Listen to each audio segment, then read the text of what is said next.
السلام علیکم ورحمۃ اللہ وبرکاتہ۔ میں ہوں حافظ دانش علی اور آپ دیکھ رہے ہیں میرا یوٹیوب چینل خوابوں کی تعبیر۔ امید کرتا ہوں سبھی خیر و عافیت سے ہوں گے۔ اللہ تبارک و تعالی آپ کی دعاؤں کو، دلی مقاصد کو پورا فرمائے۔ اللہ تبارک و تعالی آپ کی مشکلات کو آسان فرمائے۔ آمین ثم آمین یا رب العالمین۔ آج ہم بات کریں گے خواب میں زندہ ماں باپ کو مردہ دیکھنے کے حوالے سے۔ اس کی مختلف صورتیں ہیں، ان کی مختلف تعبیریں ہیں جو آگے چل کر ہم اس ویڈیو میں بیان کریں گے۔ تو ویڈیو شروع کرنے سے پہلے اگر آپ نے میرا یوٹیوب چینل سبسکرائب نہیں کیا تو برائے مہربانی چینل کو سبسکرائب کر لیں اور بیل کے آئیکن کو دبا لیں تاکہ میری آنے والی ہر ویڈیو آپ کے پاس بآسانی پہنچ سکے۔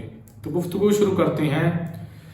اگر کوئی انسان خواب میں ماں کو یا باپ کو مردہ دیکھتا ہے تو یہ ان کی لمبی عمر ہونے کی علامت ہے، لیکن یہ خواب دیکھنے والے کے لیے بالکل بھی اچھا نہیں ہے۔ یہ اس کی عزت اور مرتبے میں نقصان ہونے کی علامت ہے، تو اس کو صدقہ بھی کرنا چاہیے، خیرات بھی کرنی چاہیے تاکہ جو اس کے لیے خواب کا برا اثر ہے وہ زائل ہو جائے۔ امام ابن شیرین رحمۃ اللہ تعالی علیہ ماہر تعبیر آپ فرماتے ہیں، اگر کوئی خواب میں اپنے مردہ والدین کو زندہ دیکھتا ہے تو یہ مال و دولت پانے اور نصیب کے کھلنے کی علامت ہے، غیب سے مدد ملنے کی دلیل ہے۔ اور اگر کوئی صرف خواب میں مردہ ماں کو زندہ دیکھتا ہے تو یہ غم اور تکلیف کے دور ہونے کی دلیل ہے۔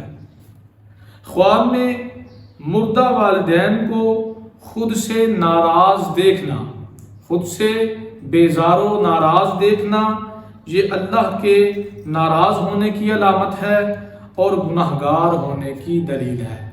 تو ایسا خواب دیکھنے والے کو چاہیے کہ والدین کے لیے صدقہ و خیرات بھی کرے اور اپنے گناہوں سے توبہ بھی کرے۔ دن میں کم از کم ایک تسبیح استغفر اللہ کی پڑھے تاکہ اللہ کی بارگاہ میں مقبولیت کی سند حاصل ہو سکے۔ دعا ہے کہ اللہ تبارک و تعالی ہمیں اپنے حفظ و امان میں رکھے۔ امید کرتا ہوں کہ آج کی ویڈیو آپ کو اچھی لگی ہوگی۔ دعا ہے کہ اللہ تبارک و تعالی ہمیں تمام جہاں کی خوشیاں عطا فرمائے۔ وما علینا الا البلاغ المبین۔